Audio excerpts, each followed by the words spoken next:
नमस्कार, आप देख रहे हैं आज तक। मैं हूं आपके साथ रोहित सरदाना। शाम के 5 बजने वाले हैं और वक्त हो गया है दंगल का। भारत और चीन के बीच सरहद पर तनाव का मामला गंभीर होता जा। लद्दाख में एलएसी पर 5 मई से ही चीनी सैनिकों की मौजूदगी के बाद भारत ने भी अपनी सैनिक गतिविधियां वहां पर बढ़ा दी। लेकिन अब भारत चीन विवाद पर अंतर्राष्ट्रीय नजरें टिक गई हैं।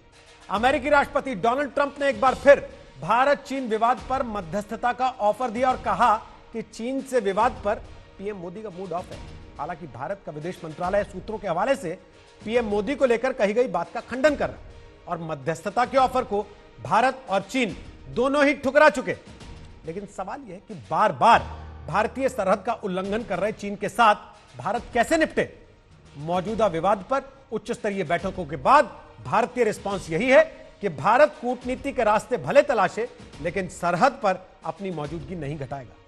2017 में डोकलाम के विवाद में 76 दिन बाद भारत की रणनीति कारगर साबित हुई, लेकिन भारत के लिए बार बार कूटनीतिक मुश्किलें खड़ी करने वाले चीन और भारतीय सीमा का उल्लंघन करने वाली उनकी फौज का तसल्ली बख्श इलाज क्या है? दंगल में आज का सवाल यही है।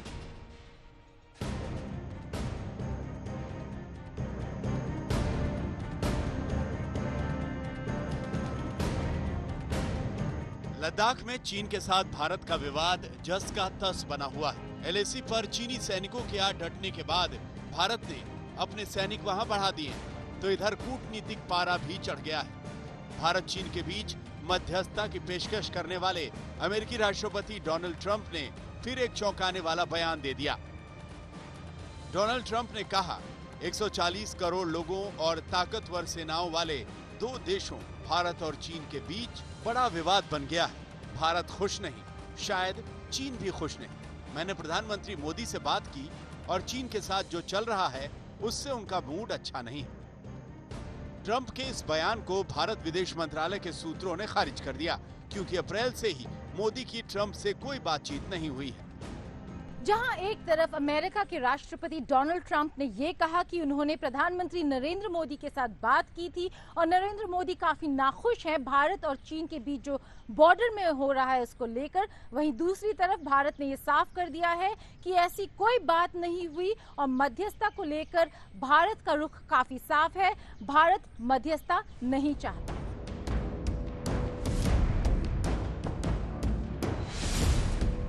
लद्दाख के एलएसी पर चीन के साथ मौजूदा विवाद 5 मई को शुरू हुआ और कम से कम 4 झड़पें हुई। चीनी सैनिकों के साथ भारतीय सैनिकों की लद्दाख के गलवन घाटी इलाके में 2 झड़पें हुई। एक झड़प हॉट स्प्रिंट पर हुई और पेंगोंग झील के उत्तरी किनारे के पास चौथी झड़प हुई।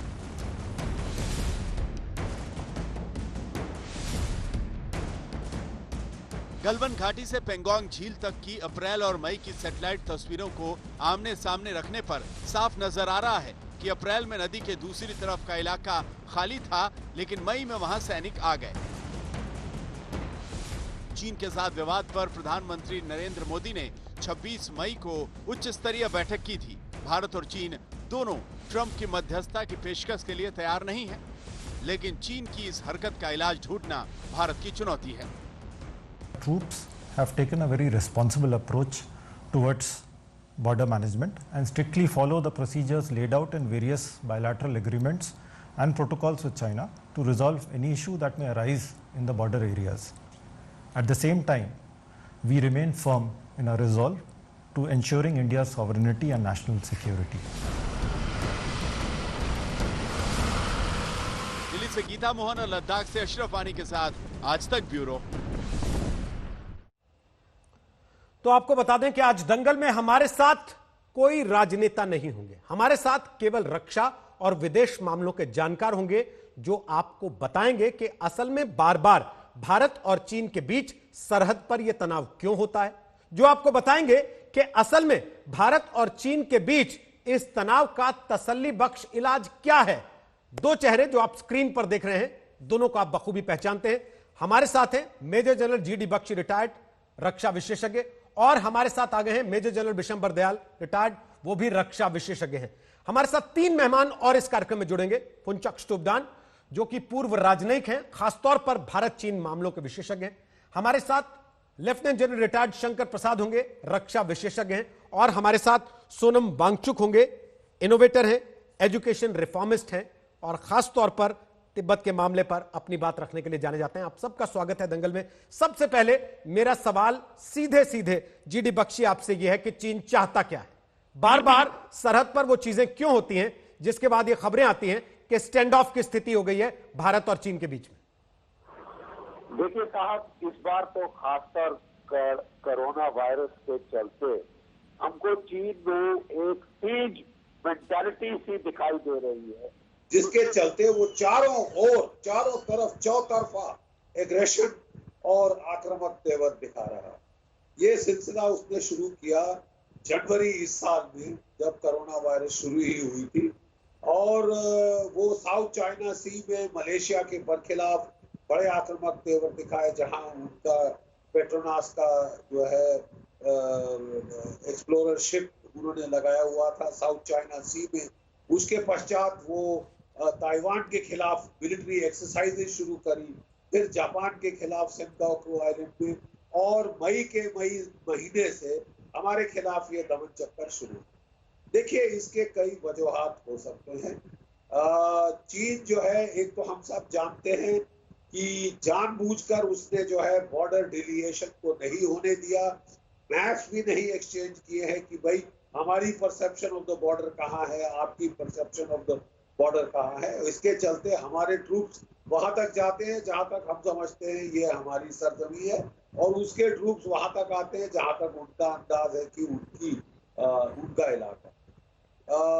एक चीज और इस बार मुझे खास लग रही है कि चीन बड़ा चिंतित है कि भारत ने कह दिया है कि भाई पाकिस्तान ऑक्युपाइड कश्मीर हमारा है, और जो कि गिलगित बाल्टिस्तान जो जबरन हड़प किया हुआ है पाकिस्तान ने, वो असली में हमारा है और हम इसे लेकर रहेंगे। इसके चलते चीन चिंतित है कि कहीं उसकी जो करोड़ों की इन्वेस्टमेंट है, अरबों की जो इन्वेस्टमेंट है चाइना पाकिस्तान इकोनॉमिक कॉरिडोर में, उसका क्या होगा। एक ये, दूसरा, वो जानबूझ के पाकिस्तान को कोरोना काल में उकसा रहा है कि तुम भारतवर्ष के साथ छेड़खानी करो, नेपाल को उकसा रहा है कि भारत के साथ छेड़खानी करो। ठीक है विशंबर दयाल साहब, जो कुछ सरहद पे हो रहा है वो इसलिए हो रहा है कि चीन की आदत है, वो भारत पर एक दबाव बनाकर रखना चाहता है, या पाकिस्तान पर भारत के दबाव का नतीजा है, या फिर कोरोना की वजह से दुनिया भर में जो चीन अलग थलग पड़ रहा है, दुनिया भर के मुल्कों में आवाज उठ रही है, उससे ध्यान बटाने की एक साजिश है?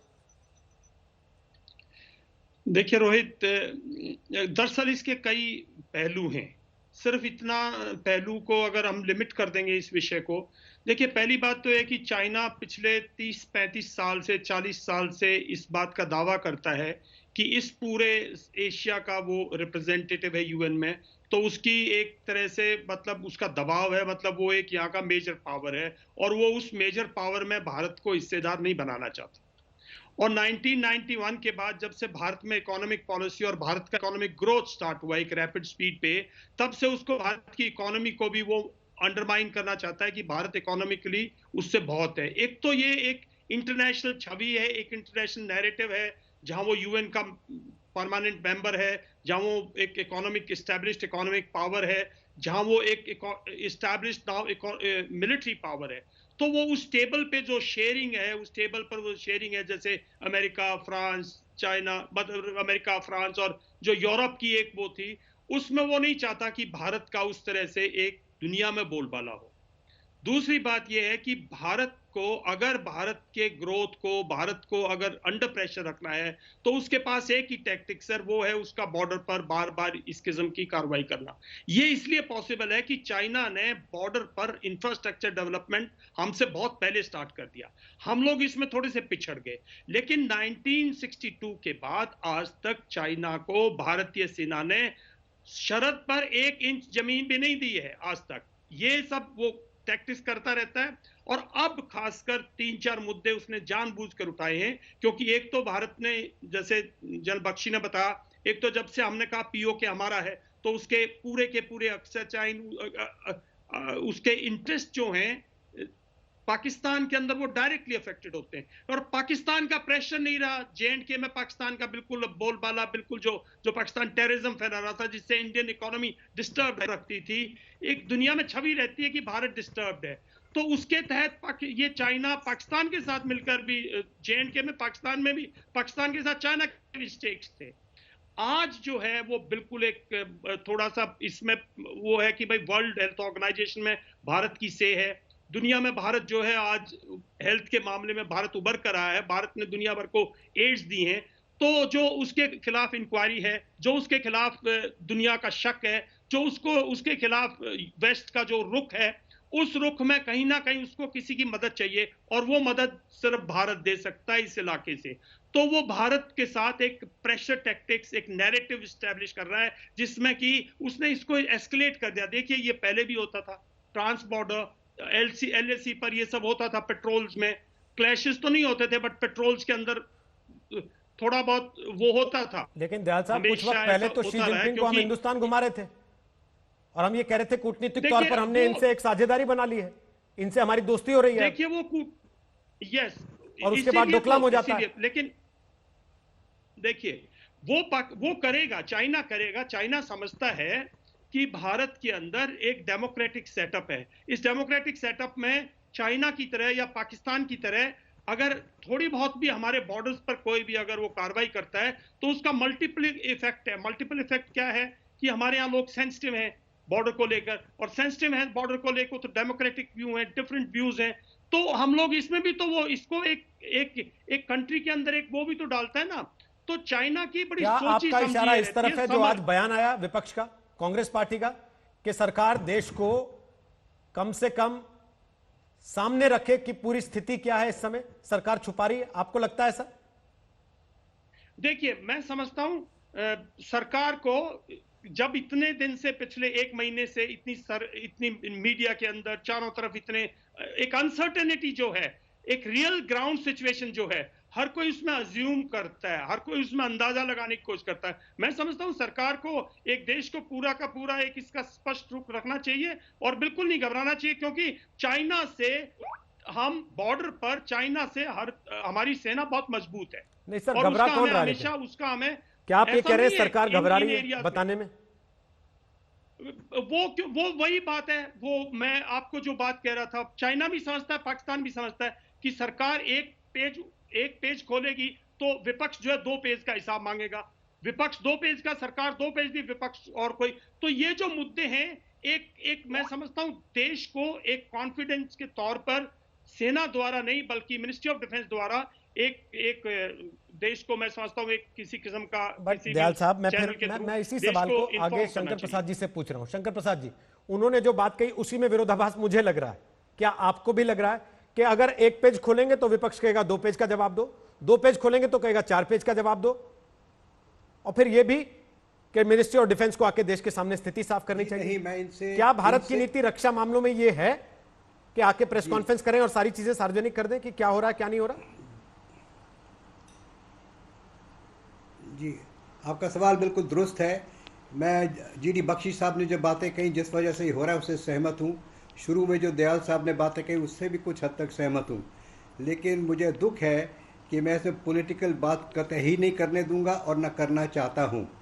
देश की जो सिक्योरिटी की बातें होती हैं वो एक ढंग से डील की जाती है, पब्लिक डोमेन में लाने की इतनी ज़रूरत नहीं है। उसको जो ज़रूरी बात होती है वो बता दी जाती है। देखिए, ये बड़ी सेंसिटिव इश्यूज़ हैं, चाहे हमारी चाइना से किस किस्म की बात हो रही है, ये ना आपको पता है, ना मुझे पता है, ना दयाल साहब को पता है, ना बख्शी साहब को पता है किस लेवल पे बात हो रही है। अखबार में जो निकलता है उसी के जरिए हम अपनी इन्फॉर्मेशन ले रहे हैं कि जी हमारी जॉइंट सेक्रेटरी लेवल पे बात हो रही है, चाइना कहता है कि इसको फॉरेन सेक्रेटरी के लेवल पे बात करो, हमारी लेवल पे ब्रिगेड कमांडर्स और डिव कमांडर्स की बात हो रही है, ये अखबार में निकलता है। लेकिन आपने जो बयान सुना ऑफिशियल स्पोक्स पर्सन की तरफ से, वो क्लियरली कह रहा है कि भारत सेना वहाँ अपने मजबूती से बैठी है, अपने जो SOPs है, जो स्ट्रेट ड्रिल है, उससे काम कर रही है। ये बताने की ज़रूरत नहीं है कि चाइना ने 5000 ट्रुप्स वहाँ ले आए, APC ले आए, गन्स ले आए, हम यहाँ से कितने ले जा रहे हैं। जो अखबार बता रहा है वो ठीक है, लेकिन हमें हर एक चीज़ एक मिनट टू मिनट खुलासा करने की कतई ज़रूरत नहीं है। नेशनल सिक्योरिटी में दुश्मन को पता करने दीजिए कि हो क्या रहा है, उसको हमें गुमराह करना है किसी हद तक।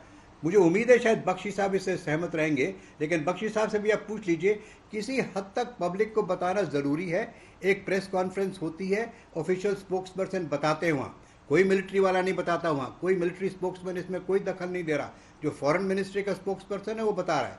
बात आगे बढ़ेगी, बात कुछ और जंग फैलेगी। तो जिस प्रकार से भारत सरकार की रणनीति बन रही है, जिस प्रकार से आर्म्ड फोर्सेस की रणनीति बन रही है, एयरफोर्स का इसमें क्या हिस्सा होगा, नेवी का अगर हिस्सा है तो उसका क्या हिस्सा होगा, बाकी जो पेरिफेरल देश हैं उनका क्या हिस्सा होगा, वो आहिस्ता आहिस्ता खुलासा होगा। वो सब बताने की ज़रूरत नहीं है। उससे तो क्या होगा कि आप अपने सारा कार्ड्स खोल के दिखा रहे हैं दुश्मन को।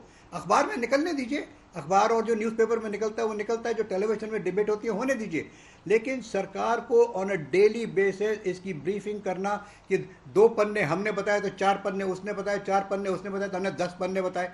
इससे क्या फ़ायदा है? इससे आपकी रणनीति कमज़ोर हो रही है। लेकिन आप अपनी देखिए, ये पुरानी कहावत है कि armed forces have to be very secure and very quietly do what they need to do. ये नहीं है कि हम रोज सुबह बता दें जी वहाँ 1 बटालियन और पहुंच गई, जी वहाँ एक एबीसी बटालियन और पहुंच गई, जी वहाँ चाइना की बात जापान से हुई है, जापान की बात रशिया से हुई है। अगर नहीं भी बता रहे तो ये सब नहीं होना चाहिए। आप अगर नहीं भी बता रहे हैं, काफी गुप्त जी, आप तो इस बात को बखूबी जानते हैं कि आप अगर नहीं भी बता रहे हैं, आज के जमाने में कम से कम चीन का तो बहुत कुछ मीडिया से ही प्लान होता है। वो अपने अखबारों के जरिए, अपनी वेबसाइट्स के जरिए, अपने सारे प्रोपेगेंडा इंस्ट्रूमेंट्स के जरिए चीजें प्लान करता है। वो तस्वीरें छाप देगा कि आपकी क्या मूवमेंट है, सैटेलाइट इमेजरी से आ रही है सामने, जैसे आज आप छाप रहे हैं। तो बेहतर नहीं है कि सरकार सामने स्थिति साफ करे, अपने देश के लोगों को बताए? जी, आज की तारीख में विपक्ष आपसे ये नहीं कह रहा कि आप बताइए आपने कितनी प्लाटून वहां पे तैनात कर दी है, आज कोई कितने लोग खड़े नहीं हैं? रोहित जी, नहीं, मैं इससे सहमत नहीं हूँ जी, नहीं, मैं इससे सहमत नहीं हूँ रोहित जी। देखिए, मुझे बोलने दीजिए, इससे सहमत नहीं हूँ। हमारे पास भी सर्वेलेंस एक्टिविटी है, हमारे पास भी सर्वेलेंस करने के कार्य हैं, हम भी सर्वेलेंस कर रहे हैं, हम भी देख रहे हैं चाइना कितना आ रहा है और कहाँ से आ रहा है। आने दीजिए, जो मीडिया से आ रहा है उसको आने दीजिए, लेकिन सरकार को इसकी पुष्टि करने की कोई ज़रूरत नहीं है कि 1 बटालियन सिख रेजिमेंट की, 1 बटालियन मराठा रेजिमेंट की वहाँ पहुँच गई है, ये हाई ऑल्टीट्यूड ट्रेंड है, इनके पास इतनी गन है, इतना एमुनिशन है, कोई बताने की ज़रूरत नहीं है। हमारा भी मीडिया जो चल रहा है, हमारा मीडिया, हम भी तो मीडिया पर बैठे इस समय, हम भी तो बता रहे हैं लोगों को, लेकिन एक एक चीज़ बताना ज़रूरी नहीं समझता मैं। ये जो सरकारी ब्रीफिंग होती है, ये जिस तरह से सिचुएशन बढ़ेगी, जिस तरह से गंभीर और होगी, तो मीडिया अपनी ब्रीफिंग दिन में 3 दफ़ा भी करेगा शायद। Sorry, I mean government spokes person 3 दफ़ा भी ब्रीफिंग करेगा, एवरी 1 आवर भी ब्रीफिंग करेगा अगर जरूरत पड़ गई तो। अगर लड़ाई का घमासान युद्ध हो गया तो एवरी आवर दे में भी a press conference sir. But आज बताने की जरूरत नहीं है हर एक चीज।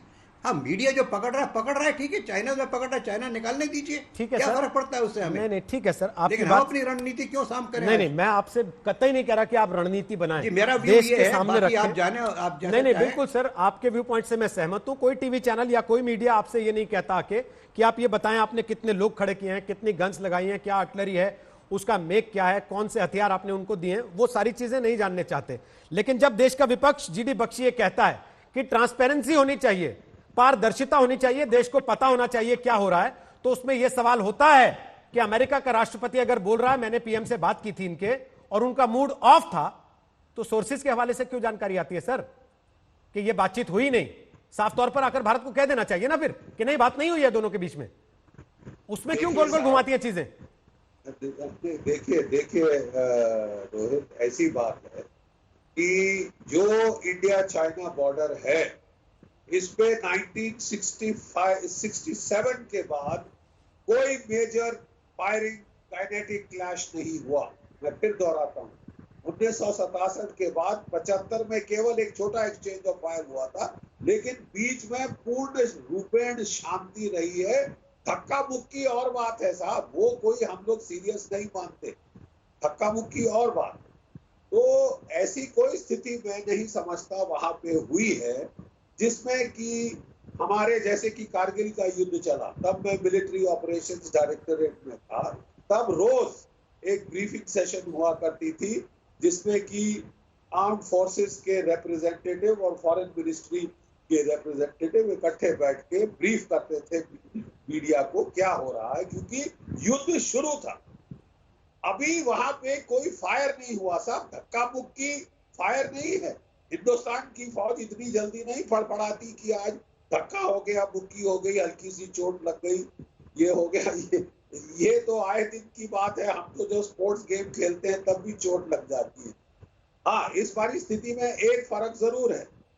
इस बारी ये कोई लोकल कमांडर का इनिशिएटिव नहीं लगता, ये डायरेक्ट बेजिंग से आया हुआ फरमान है कि ये किया जाए। बड़े छुपाव के साथ जो मीडिया रिपोर्ट्स हैं, चीन की फौज आगे बढ़ी है। जो सिविल ट्रक आते हैं उनका गेरू मट्टी लेके एयर स्ट्रिप बनाने के लिए, उसमें बैठ के चीन की जो फौज है जो एक्सरसाइज कर रही थी वहां, वो आई है।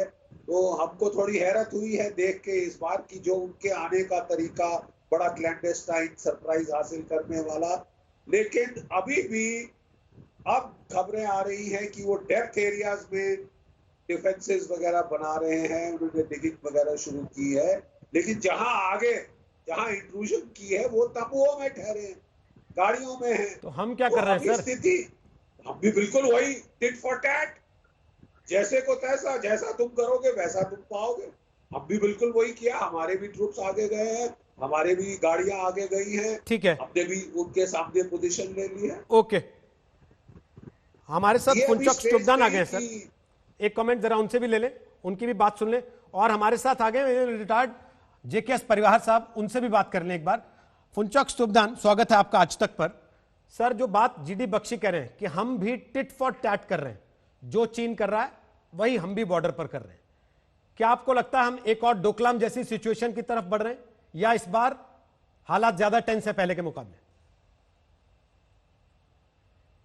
डोकलाम से बहुत बहुत बहुत ज्यादा ये खतरनाक और ग्रेव सिचुएशन है, और ये जल्दी जाने वाला नहीं है। और ये सिर्फ कोई एलएसी के वायलेशन की बात नहीं है, ये बहुत ही बड़ा जियोपॉलिटिकल कॉन्स्पिरेसी, जियोपॉलिटिकल बैकड्रॉप के अगेंस्ट हो रहा है।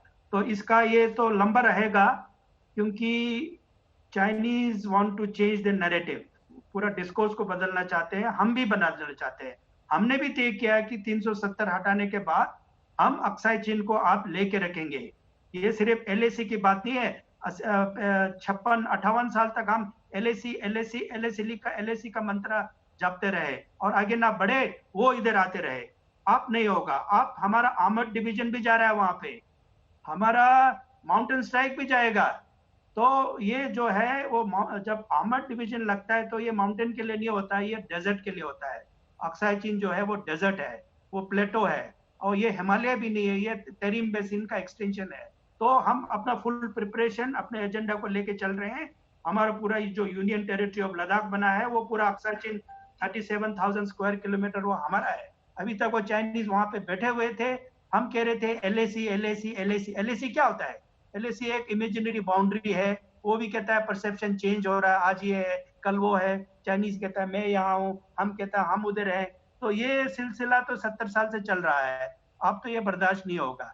शायद चाइनीज इसलिए रिएक्ट कर रहे हैं क्योंकि हम ऑफेंसिव हो गए, हमारे काफी प्रिपरेशन चल रहा है, रोड बन रहा है, कंस्ट्रक्शन बढ़ रहा है, डिप्लॉयमेंट हो रहा है, और चाइना को ये पछता नहीं है। तो ये फॉरवर्ड पॉलिसी है, हमें इस पर डट के रहना पड़ेगा। लड़ाई लड़ना है तो लड़ना पड़ेगा, आपको इसके लिए जान देना पड़ेगा, देंगे। मरने के तो मरने के लिए भी तैयार है, हमारे लोग तो तैयार है। आपको लगता लेकिन वो चाइनीज आ क्यों रहे हैं वहां पे? किसने उनको बोला कि ये चाइनीज लैंड है?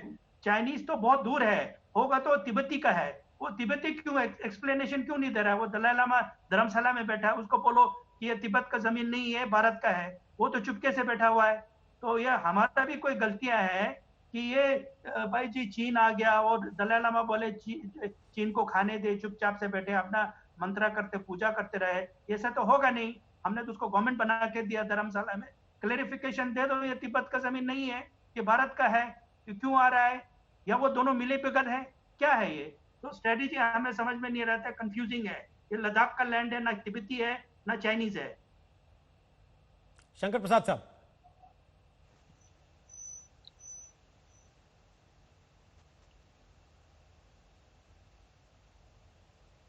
हेलो शंकर प्रसाद साहब, आप सहमत हैं फुनचक स्तुपदान की बात से? हाँ, देखिए, ये काफ़ी हद तक सहमत हूँ, काफ़ी हद तक इन्होंने बिल्कुल सही कहा। और जैसे बख्शी साहब ने भी कहा, उनसे भी सहमत हूँ, टिट फॉर टैट। अगर उनकी 5,000 आती है, उनकी आर्मड आती है, उनके मैकेनाइज फोर्सेज आती है, तो हमारी भी जाएंगी ना वहाँ। देखिए, मैं 2 बातें ऐड करना चाहता हूँ जो अभी आपने प्रीवियस स्पीकर से सुनी। Galwan valley is a strategic area. ये स्ट्रेटेजिकली चाइना के लिए और हमारे लिए बहुत इम्पोर्टेंट है। यहाँ पे एक सड़क जो नई बनी है उससे चाइना बहुत परेशान है। दरबुक शियोक रिवर से और दोरत बे कॉलदी तक जो सड़क बनी है उससे चाइना परेशान है, क्योंकि हमारी डिफेंसिव पोजीशन उस इलाके में बहुत ज़्यादा इम्प्रूव हो गई है। अब चाइना ये चाहता है कि इस जो LAC है, जो लाइन उसकी परसेप्शन है, उसको मैं ऑल्टर करूं, उसको मैं बदली करूं, जिससे मुझे कुछ किस्म के डेप्थ मिल सके काराकोरम पास की तरफ से। और वो ये चाहता है कि इसको मैं अगर डिसलॉज कर दूंगा इस समय, तो हर साल इसको कुछ बढ़ाते बढ़ाते आगे ले जाऊंगा मैं, और भारत की जो ये सड़क है इसको नाकामयाब करने की कोशिश करेगा। तो ये स्ट्रैटेजी उसकी है, लॉन्ग टर्म स्ट्रैटेजी है। इसका हमें जवाब देना पड़ेगा और देंगे इस बार। बिल्कुल सही कहा मेरे प्रीवियस स्पीकर ने कि ज़रूरत पड़ेगी तो पूरी सेना इस पर लग जाएगी। लेकिन ज़रूरी बात यह है कि चाइना को ये सोचना है, जैसे बख्शी साहब ने भी कहा, ये लोकल कमांडर्स का एक्शन नहीं है, ये एक्शन ऊपर से आया है। ये थिएटर कमांडर से अप्रूव हुआ है, जनरल स्टाफ से भी अप्रूव होकर आया होगा। और चाइना इस समय इतनी आसानी से वहाँ से हटेगा भी नहीं। लेकिन चाइना को ये सोचना है कि इस लड़ाई से अगर मैं लड़ाई करूँगा तो इसकी कॉस्ट क्या होगी, ये कॉस्ट क्या वर्थवाइल है। हमेशा ये सोचते हैं हम कि अगर ये मिलिट्री एक्टिविटी करेंगे हमें तो इसकी कीमत क्या चुकानी पड़ेगी। कीमत यही नहीं होती कि आपके 10,000 के 10 करोड़ राउंड एमिनिशन फायर हो गए। इसकी कीमत होती है ह्यूमन बींग्स में भी, कितनी कैजुअलिटीज़ होंगी, ये चाइना को सोचना है। कैजुअलिटीज़ हमारी भी होंगी, कैजुअलिटीज़ उनकी भी होंगी, घमासान युद्ध होगा, एमिनिशन खर्चा होगा, दोनों देशों की इकोनॉमी पर फर्क पड़ेगा, दोनों देशों का नुकसान होगा। क्या ये नुकसान वर्थ द वाइल है जिसको कहते हैं? क्या इस नुकसान से हमें उतना फ़ायदा होगा जितना हम ये पैसा लगा रहे हैं, जितना इसमें हम एफर्ट लगा रहे हैं? मेरी समझ में ये आ रहा है कि जब चाइना इस इक्वेशन को अगर सोच के विचार के करेगा तो उसकी इकोनॉमी का हाल तो आपको मालूम है ना। उसकी इकोनॉमी का हाल वैसे ही बुरा हो रहा है। इंडस्ट्री वहाँ से शिफ्ट हो रही है, इंडिया की तरफ perhaps, may be Japan, may be America की तरफ से अगर और थोड़ी सी सहायता मिली तो शायद अमेरिकन कंपनीज इंडिया में आ जाएंगी। तो चाइना की जो हमारी इतनी बड़ी ट्रेड है उसका क्या होगा? ठीक है, China already is suffering because people are not buying Chinese stuff in India. ठीक है, तो चाइना ये चाहता है कि भारत के संग ट्रेड जीरो हो जाए। अब ये देखिए ना आप कि इसमें कितने विकल्प हैं। इसमें विकल्प कॉस्ट ऑफ कैजुअलिटीज है, कॉस्ट ऑफ एमिनेशन है। चाइना के अंदर कितनी बड़ी अनएम्प्लॉयमेंट चल रही है, ये देखा आपने? ठीक, चाइना के बरखिलाफ स्टेटमेंट आ रहा है अमेरिका की तरफ से, यूके की तरफ से, यूरोप की तरफ से, जो हांगकांग में उन्होंने किया है कल, जो उनकी नई सिक्योरिटी लॉ बना दी है। आपको मालूम है ताइवान में क्या हो रहा है? कोई साउथ ईस्ट एशिया की कंट्री है जो इस समय चाइना को सपोर्ट करती है? ठीक, मेरी समझ में ये आ रहा है कि बेहतर यही होगा कि एट वेरियस लेवल्स, चाहे मिलिट्री लेवल हो, एट द ग्राउंड लेवल, चाहे पॉलिटिकल हो, चाहे डिप्लोमेटिक हो, हर हद। अब लोग कह रहे हैं जी ट्रंप ने कहा कि मैंने मोदी से बात की है। अरे भाई, मोदी ने आज कह दिया ना कि बात नहीं हुई है हमारी, तो इसमें आगे वाद विवाद की क्या जरूरत है? नहीं सर, दिक्कत यहाँ आती है शंकर प्रसाद साहब, दिक्कत यहाँ आती है, मैंने मोदी से बात की, मोदी का मूड खराब है। जब हम ये जानते हैं कि ताइवान, हांगकांग, वो सब चाइना से परेशान है, लेकिन दिक्कत वहां आती है सर कि कोई आवाज तो नहीं उठाता। भारत ने भी अब जाके कहीं हिम्मत दिखाई, विशंबर दयाल, कि ताइवान में भारत ने अपने 2 सांसद प्रतिनिधि भेजे उनके एक प्रोग्राम में, वो भी ऑनलाइन, कि आप पार्टिसिपेट कीजिए ताकि दुनिया को एक मैसेज जाए हम ताइवान के साथ खड़े। हांगकांग में जो लोग विरोध कर रहे हैं, सड़कों पे उतर रहे हैं, हिंसक प्रदर्शन हो रहे हैं, उसमें भी भारत ने हमेशा कहा कि भारत डेमोक्रेटिक वैल्यूज के साथ खड़ा हुआ है। क्या चीन उसका बदला आज लेने की कोशिश कर रहा है जो बॉर्डर पे हो रहा है? या फिर दुनिया में एक ओपिनियन और चल रहा है, वो ये कि कोरोना के आगे जब सरकारें फेल हो रही हैं, मैनेज नहीं कर पा रही हैं, तो बॉर्डर पे जब टेंशन क्रिएट होता है लोगों का ध्यान भटकता है उससे। ये किसको सूट करता है? विशंबर दयाल, फिर परिहार साहब आपके पास आ रहा हूं, बोलिएगा विशंबर दयाल। देखिए रोहित, 2-3 चीज मैं बताना चाहूंगा। पहली बात तो ये है कि ये सब कह रहे हैं ये एक स्ट्रेटेजिक मूव था चाइना का, एक स्ट्रेटेजिक मूव था फॉर चेंजिंग द नैरेटिव। और नैरेटिव क्या? भारत पर एक किस्म से प्रेशर बिल्ड करने का। ये ना चाइना इतना सीरियसली वॉर अभी उस स्टेज पे आया कि where war clouds are there ना।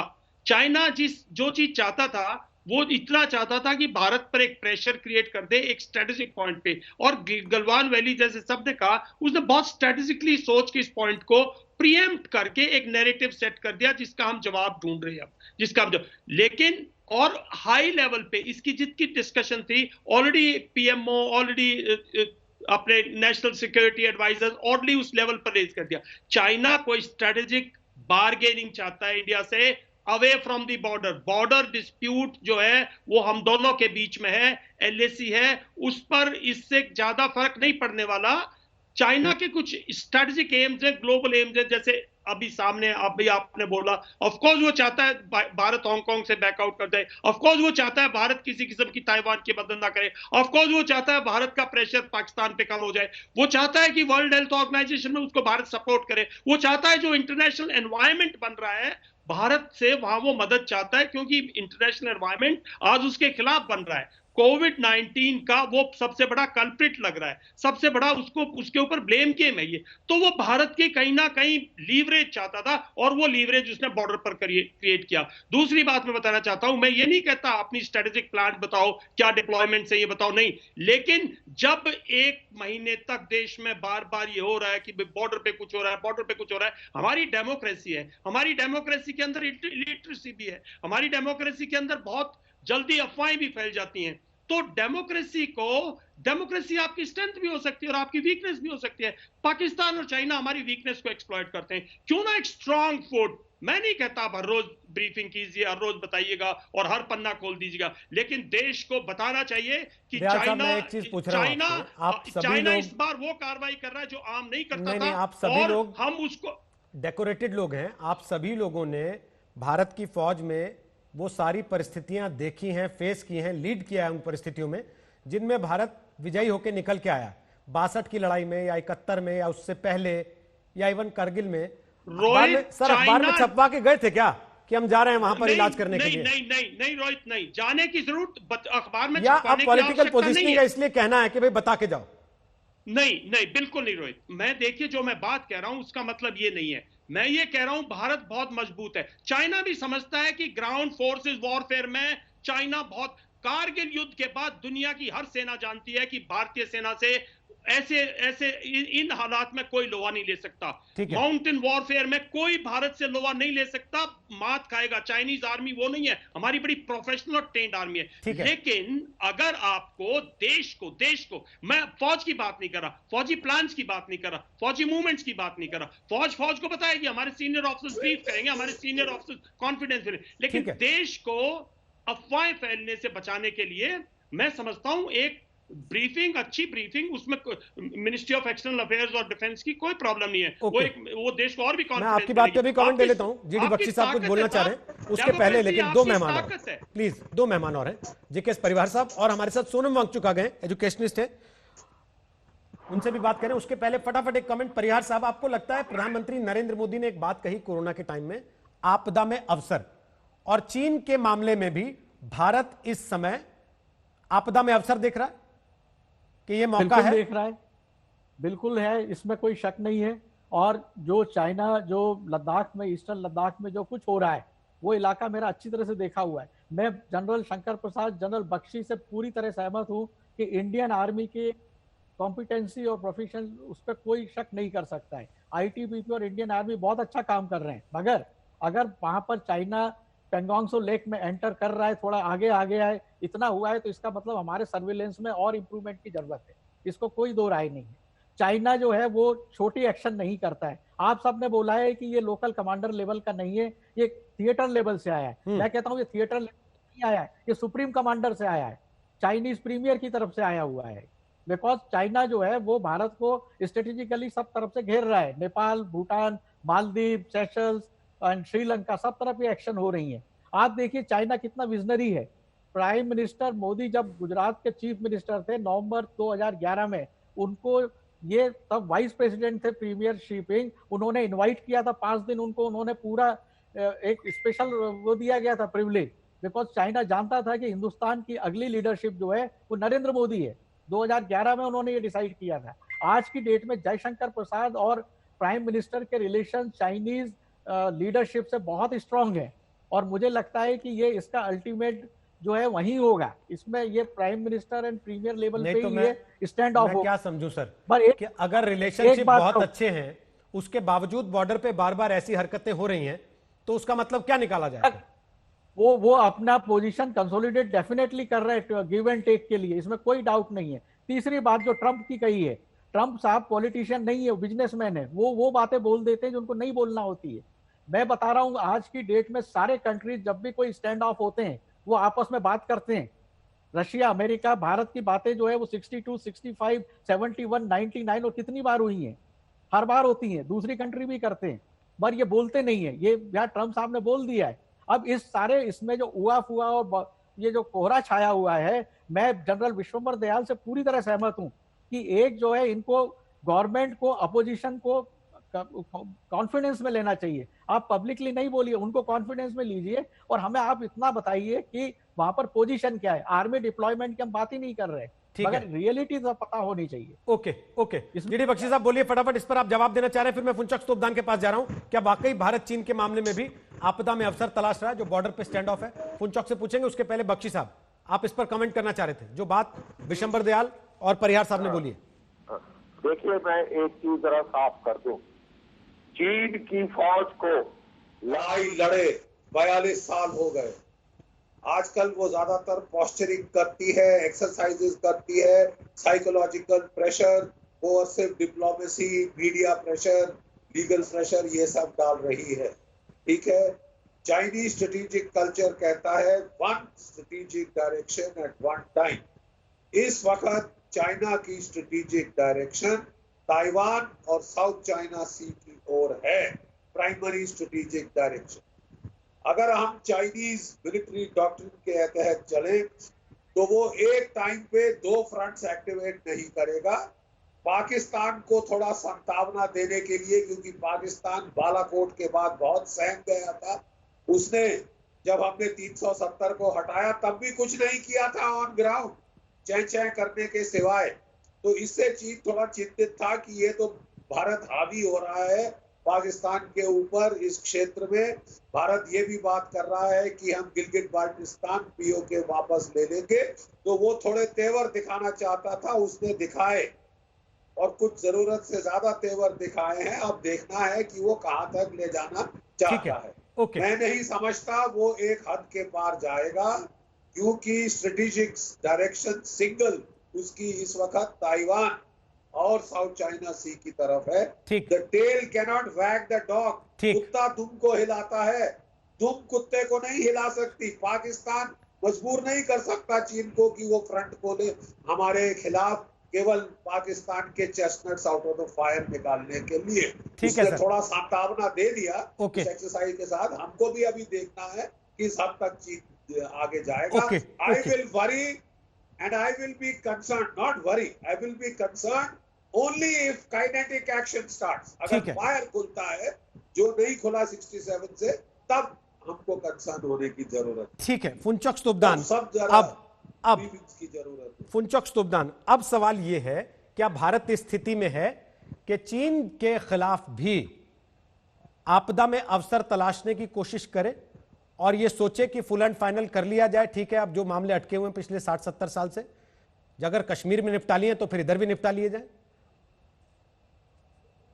देखिए, तो लक्ष्मण रेखा तो क्रॉस कर दिया इसने। अब बार्गेनिंग कैसे होगा? बार्गेन तो ग्रैंड बार्गेनिंग होगा। हमारे पास क्या बार्गेनिंग पावर है अभी? या तो एक हो सकता है कि भाई तुम ये सब छोड़ो, मैं बाकी जो चक्कर है मैं चलाता हूँ, वो सारा मैं दुकान बंद कर दूंगा। मुझे नहीं लगता हमारे पास अब कोई कार्ड है चाइना के खिलाफ लड़ाई लड़ने के सिवाय, और कोई डिप्लोमेटिक कार्ड ट्रेड का था, वो लिवरेज तो नहीं लगता है, डिस्पाइट ट्रेड इम्बैलेंस जो चाइना के फेवर में है, billions of dollar, 60-70 billion dollars, हम उसको अपने एडवांटेज में ला नहीं पा रहे हैं। बाकी रह गया, मुझे तो ये लगता है कि सारा गेम चाइना और यूनाइटेड स्टेट्स का है, हम तो बीच में पिस रहे हैं।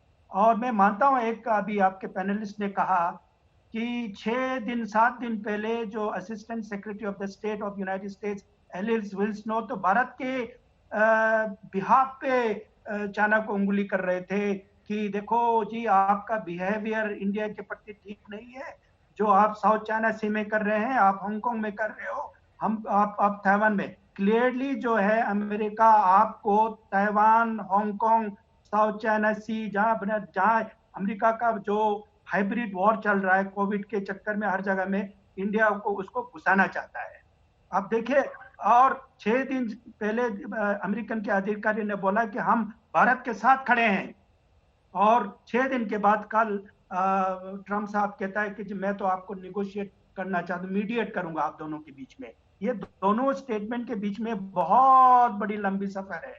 ये अचानक अमेरिका ने रूप क्यों बदल दिया, धोखा दे रहा है। कल बोल रहा है जी ट्रम्प की मोदी जी बैड मूड में है, वो कैसे बोल दिया? अभी एमईए कह रहा है कि एक टेलीफोन कन्वर्सेशन तो हुआ नहीं 4 अप्रैल से, तो कोई ना कोई मिसचिप प्ले कर रहा है, मिस इन्फॉर्मेशन फैला रहा है, और जो है वो डिस्कोर्स को ट्रिगर करके कहीं ना कहीं कॉन्फ्लिक्ट तो चाहता है।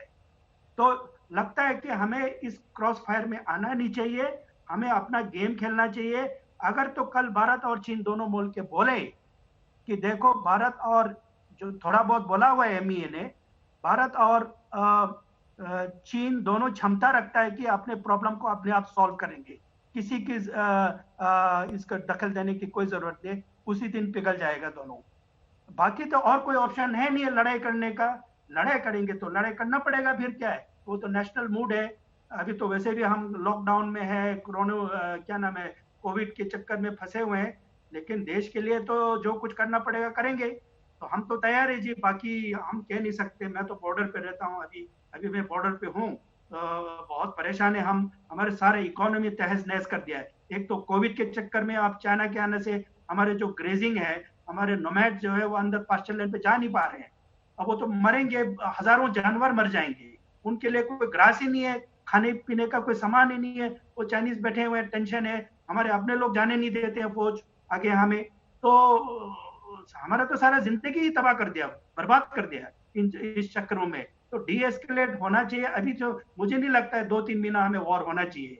अगर होगा तो होंगे, बाद में देखा जाएगा, लेकिन अभी शायद कुछ ना कुछ बहाना लेके इसको टाले। ये एक क्लेवर मूव होगा हमारे तरफ से। बाकी जो लॉन्ग टर्म स्ट्रेटेजी है, देखिए भारत सरकार ने हमारा एक रेजोल्यूशन है 1962 14 नवंबर का, ये यूनानिमस रेजोल्यूशन है लोकसभा में कि हम एक इंच हम भारत का लेके आएंगे, अक्साई चीन या जहां से चाइना के लेकर आए। बिल्कुल उस पे हम क्यों डिस्कस नहीं किया? अगर गवर्नमेंट डिस्कस नहीं करता है कि मिनिस्ट्री ऑफ डिफेंस ने हंड्रेड्स ऑफ थिंक टैंक्स खड़ा करके रखा है, वो लोग इस नैरेटिव को क्यों उसको अलाइव नहीं रखा? अभी तो खड़ा करके रखना था, हमें एक स्कोप चाहिए था। वो सारा जी पीछे हट के एलएसी बोल रहे हैं। अब एलएसी तो बहुत पीछे है जी, वो तो 38 किलोमीटर 39,000 स्क्वायर किलोमीटर पे चाइनीज बैठे हुए हैं। एक तरफ से कह रहा है कि चाइना को हमारे यहाँ पे आने का कोई हक नहीं है, दखल मत दे, यूनियन टेरिटरी बना, हमारा अंदरूनी मामला है। उधर तरफ से चाइनीज हमारे जमीन पे बैठे हुए हैं। तो एक चीज क्लियरिटी होना चाहिए ना, हम क्या चाहते हैं, जमीन को खड़ा करें या चाइनीज को दे दें? तो मुझे ये स्ट्रेटेजिक क्लियरिटी समझ में नहीं आता, हमें करना क्या है? अक्साई चीन को ले या छोड़े या कोई दूसरा लाइन खींचे, भाई यहाँ से आप पीछे मत खाना जी। ये तो बहुत किया हमने, बहुत एग्रीमेंट भी साइन किया। ये देखो जी, ये लाइन खींचा, आप इसके पीछे आप मत आइए। सर लेकिन वो आ रहे हैं फुनचुक साहब, तो ये हमारे कोई डिफेंस नहीं है, सारे जो कॉन्फिडेंस बिल्डिंग मेजर्स है वो आप तो लगता है काम ही नहीं कर रहा है। ठीक है, तो हम परेशान है जी सब। इसको कुछ डील से अच्छी तरह से नेशन को सोचना पड़ेगा। ठीक है, मैं आपका सवाल शंकर प्रसाद साहब से पूछ रहा हूं। शंकर प्रसाद साहब, भारत में कहीं भी कंफ्यूजन है इस चीज को लेकर? नई सरकार ने इस बात को लेकर साफ साफ दो टूक खुद कहा है, और इसका जिक्र उन्होंने किया कि भाई अक्साई चीन को हम एक इंच जमीन लेके रहेंगे। उसके बावजूद भारत में कंफ्यूजन है, और है तो क्यों है? देखिए, इस लफ्ज को मैं कंफ्यूजन नहीं कहूँगा, इसमें यह कहूँगा कि इसकी हमने तैयारी ढंग से की नहीं। पिछले 30 साल से 40 साल से हमने कोई इतनी इस तरफ तवज्जो दी नहीं।